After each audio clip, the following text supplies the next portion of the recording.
The pomp and circumstance of a home opener, one punctuated by a walk-off win and coming by a player stepping into the starting role of an all-star a year ago. The Braves really couldn't have asked for a better start to their first series at Truist Park in 2023. But since then, 3 straight losses at the hands of the Padres and an injured list that looks like the foundation for a pretty good fantasy team. Welcome into BPTV, Cory McCartney and Grant McAuley with you as always. And despite that unsavory finish, Grant, the Braves remain atop the National League East, and those injuries, they're all of the short-term variety. Yeah, maybe I should get this out of my system early because I think it does bear repeating. It is early. There is a lot of baseball left to be played. Those things are true. Now, you can also be frustrated by how the last 3 games went, particularly a couple of those middle contests, Friday and Saturday, that you felt like maybe you had a chance to win those, at least split this series. That is, I feel like maybe as you start to stack up missed opportunities or games that just got away from you, yeah, you could categorize both of those in there. But the thing that concerns me the most is definitely that injured list that continues to grow.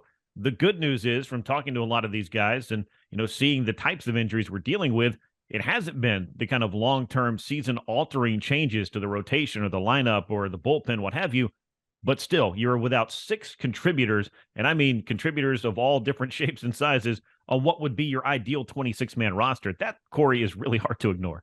Yeah, not to try and paint a glass half full narrative here, but the Braves have turned to 2 prospects, Jared Schuster and Dylan Dodd, to start 4 of their first 10 games playing a part, and why their rotation right now is in the bottom third of the league in ERA. I mean, Schuster had ugly first innings of both of his starts, allowing a combined 6 runs, and he had 2 runs in every inning past that. Meanwhile, Dodd, he dazzled with that slider against the Cardinals in his debut, tagged for 7 runs in 4 1/3 as the Padres jumped all over that pitch, including Nelson Cruz, who homered and hit a ground rule double off that pitch.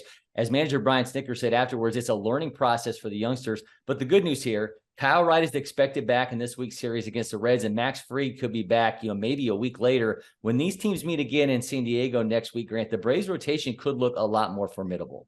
Yeah, it could, and I expect it to, before we get through the month of April anyway. The first step of that is getting Kyle Wright back. He's scheduled for the middle game, I believe, of this series against the Reds, if all goes according to plan, and it sounds like the plan has been moving along steadily to get Wright back in this series.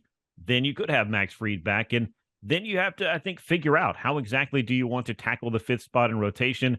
Bryce Elder has come back up, and he stepped in and gave the Braves a quality start. Can he follow that up? I think that was kind of the test for Dylan Dodd. Hey, great debut. Can you follow it up against maybe an even tougher lineup? And it was a big challenge, and it will be a learning curve. And there's no reason to, I think, overreact to each and every start of either Dodd or Schuster in the early going. I still think both these guys have a lot of promise and could help the Braves out, but it was asking a lot to put 2 rookies making their debuts into an opening day roster type situation or rotation over the first couple of weeks and asking them to kind of help keep you afloat. I think that for the most part, the Braves, they weren't really out of too many games over the first 10. But if you do look at the losses the Braves have, the 4 of them, 2 of them started by Schuster, 1 of them started by Dodd. I don't know if that tells you really anything other than that's just kind of who started on that day. But this rotation should get better. To your point, Max Fried, that was just unforeseen. That's something the Braves had to deal with. It's something all clubs have to deal with. Injuries that change your plans. In the short term, we're hoping to have Max Fried back and healthy for the long term of the season, so the Braves can kind of get back to feeling like the team that they were when they broke camp. Yeah, nothing's obviously written in stone with Dylan Dodd or Jared Schuster, but I think it does make you realize how a year ago, how special it was for Spencer Strider to come and have the success that he did long-term in the season. And obviously Kyle Wright for break out the way that he did. 2 young arms that were really ready for the moment. We'll see what happens with Schuster and Dodd long-term. Offensively, Ronald Acuna Jr., Matt Olson, Austin Riley, the Braves have what's been among the league's most productive 1-3 hitters in the order. To this point, only the Dodgers have among the NL teams have a better weighted run created plus, better weighted on base average. But Atlanta stranded 10 runners and 1 loss to the Padres, struck out 10 times in another, and went 1 for 12 with runners in scoring position in the series finale. That comes in no small part, Grant, to the number 5 through 8 spots in this order. Maybe the number 4 through 9 spots in this order. The question becomes, when you're moving Orlando Arcia around too, what order are you going to put these guys in with no Michael Harris and with no Travis d'Arnaud? I think that's kind of changed the complexion of this as well. So I guess what I'm saying is, while you've kind of laid it out there, the top 3 spots you don't have a lot of questions about. I think questions abound after that. And it's not to say that nobody is producing at any level, but there are some definite question marks in this lineup, which, when it's going, I think has the chance to be one of the deepest in the National League, but it hasn't been going all of the time. The Braves have had these spurts where they do score a lot of runs. they've manufactured some runs too. They haven't been reliant on the home run to get all of their runs, but yeah, this Padres series went from the highs of that opener where you had a couple of rallies to get yourself back into it to missing a lot of opportunities. And that, I think, is something that the Braves will look to improve upon. And as we get through the season and guys get more and more plate appearances, I think we'll see some of these things start to normalize out. But yeah, it's going to be interesting to see exactly what order Brian Snitker is going to put the middle of the order in, the 4, 5, and 6 hitters. Is Ozzie Albies going to continue to get opportunities at cleanup? It hasn't gone well in the early going, but they're kind of running out of options when you don't have Travis d'Arnaud. Sean Murphy's not off to a hot start. Michael Harris, I don't know that it's a cleanup hitter, but at the very least could affect the lineup at maybe 5 or 6. Who exactly is going to step into that role? Eddie Rosario, cold start. Marcell Ozuna, more of the same. I don't think you want to put Orlando Arce in the cleanup spot. So I guess what I'm saying is we're looking for a lot of answers and maybe the overreactions that can come with 10 games and certain trends that you see as your first impression of a team shouldn't be the thing that you use to carry yourself through 162. Yeah, it doesn't help that the Braves obviously lost Michael Harris II to the injured list with a back injury on Friday. And you mentioned Travis d'Arnaud, the loss to him to concussion of that collision at the plate on Saturday. I know the Ozuna of it all is a hot button topic. He's produced 2 hits, both home runs, and has a 32% strikeout rate, a .74 average while starting in 8 of the 10 games so far. Meanwhile, you talked about Eddie Rosario's struggles as well, hitting 160 with a 22 weighted run created plus. In all, the Braves have a mere 55 weighted run created plus in the 5 through 8 spots, and that's better than only the Marlins, Pirates, and Royals. Yeah, and I know before the game on Sunday, I went back and was looking at position group by position group. For the most part, you found the Braves in the top 10 just about everywhere, including tops at first base, to no surprise. 21st at second base as far as OPS is concerned. These were the numbers I was looking at. But then you look at left field, 29th out of the 30 teams with a 325 OPS.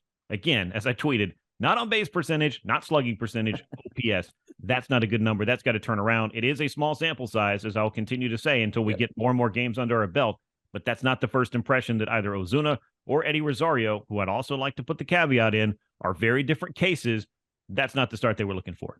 Well, a small sample size, but at this point, it's all we've got. Now, coming off that series loss to the Padres, the Braves will now host the Reds with Bryce Elder getting the start on Monday, followed by the expected season debut of Kyle Wright on Tuesday, Spencer Strider on Wednesday. As we discussed with rookies Dodd and Schuster, there's been some highs to go with the lows. You mentioned a little bit, and I think it puts even more focus on Wright's first start to help stabilize things in this rotation. It does. And if there's one thing that I would tell you about Kyle Wright a year ago is that he was the stabilizing force in that rotation. Yes, Max Fried was the ace. Yes, Spencer Strider was the phenom that really kind of rounded out that group. But Kyle Wright was the one that you looked at, I feel like, from pretty much the opening series on, that just every fifth day went out and did the job. He ended up being rewarded for that by becoming a 20-game winner. The offense certainly played a big part in that. But it was Kyle Wright doing his job every fifth day that really helped this Braves rotation to have the stability that it did and the success that it did a season ago. So getting Kyle Wright back is no small thing. Max Fried, you'd love to have him back the week after that.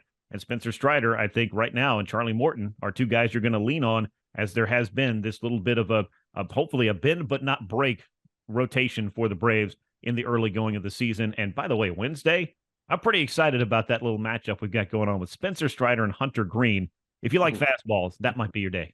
Yeah, Wright, the game's only 20-game winner a year ago. I've been dealing with that right shoulder inflammation. He's been fantastic, by the way, against the Reds as you look at this week's start. Held them to a mere 188 average, a 375 OPS with 0 extra base hits. So you got to like his prospects there. And I'm also excited. You mentioned Bryce Elder a little bit ago. I'm excited to see what he does for an encore because he didn't have a great spring. Ultimately gets optioned to AAA amid a rotation battle. Spun 6 scoreless against a very good Cardinals lineup, striking out 6 over 6 2-hit innings, using a slider that had a 33% whiff rate, a 55% put away percentage. He just keeps defying expectations. And should he put together another strong start here, Grant, I don't think it's going to be surprising to see Elder just keep getting some rotation turns. No, and I think if there was a surprise in the spring, not to get off on the things that we've probably covered here more than once, it was the fact that both Ian Anderson and Bryce Elder were optioned out so early. Now, some of that was the success of Jared Schuster and Dylan Dodd in spring training. Those are all that you had as far as the impression to go by at that time with Schuster and Dodd in particular, and they made a great impression. Elder really didn't get that many Grapefruit League innings before he was optioned down to minor league camp. And as I talked to Ian Anderson, who I know is a different animal and has dealt with is now dealing with an injury and has not been as consistent as he wants to be, and we'll see when he pitches again. He said, folks really may not have known that I went back to the minor league camp and had what I thought was my best spring. So maybe the same was kind of true for Bryce Elder. Go back there, get your work done. He was the opening day starter in Gwinnett. I was up there to watch him. Looked pretty good. I felt like he made one mistake in that game. And then he came up against the Cardinals 5 days later and was able to, as you said, throw 6 shutout innings. So let's see what he can do.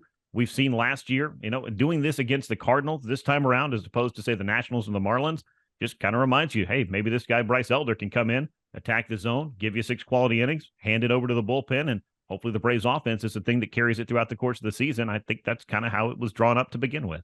Hey, somebody once told me you work in the shadows to shine in the light. So maybe that's exactly what's happening there with Bryce Elder. Make sure you stick with us all season long here on BPTV. So that means subscribe, turn on notifications, and tell a friend to help this thing grow. Until next time, I'm Cory McCartney. He's Grant McAuley, and we'll see you soon, Braves Country.